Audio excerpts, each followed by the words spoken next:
On a foggy night in August 1912, Edmund Tyrone returns from a solitary walk on the beach to the house owned by his family, the structure they struggle to call home. His father, James Tyrone, sits in the living room, drinking alone and playing solitaire, and his mother Mary is rooting around in the attic in a morphine haze.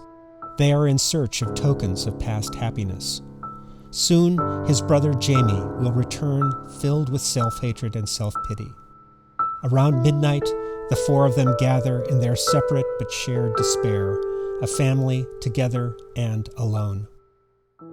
That house exists in the play written by Eugene O'Neill in 1940, Long Day's Journey into Night, and it stands at 325 Pequot Avenue in New London, Connecticut. Monte Cristo Cottage was named by Eugene's father after the play that had made him famous as a romantic actor, and the O'Neills moved in when Eugene was 11. O'Neill's characters all go out of the house on excursions, literal journeys, but the play takes place in the interior. Act 1 begins at 8:30, just after breakfast on a sunny morning. Wood paneling and the shade of the surrounding trees make this room darker, quieter, more private than the front parlor. Bookcases, a small desk, and window seats give the impression that this room is a space for reflection.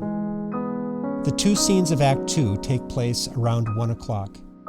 Jamie and Tyrone enter through the front parlor after a morning of trimming the front hedge. Upstairs, 4 low-ceilinged bedrooms open onto a center hallway.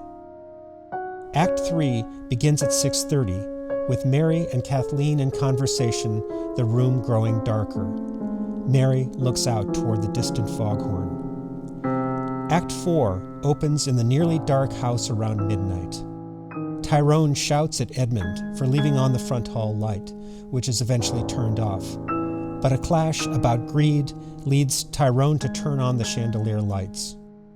When Jamie comes into the house, Tyrone goes out by the porch door and takes a fresh bottle of whiskey from the locked basement. The men can hear Mary upstairs, going from room to room. As the play comes to an end, Mary comes down the dark front stairs, dragging the wedding dress, which she found in the attic. She turns on the glaring light in the front parlor and attempts to play the piano.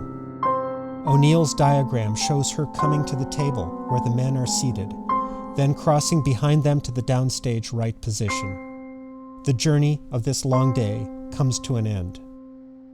Monte Cristo Cottage has been a registered National Historic Landmark since 1971 and is currently kept open to the public by the Eugene O'Neill Theater Center.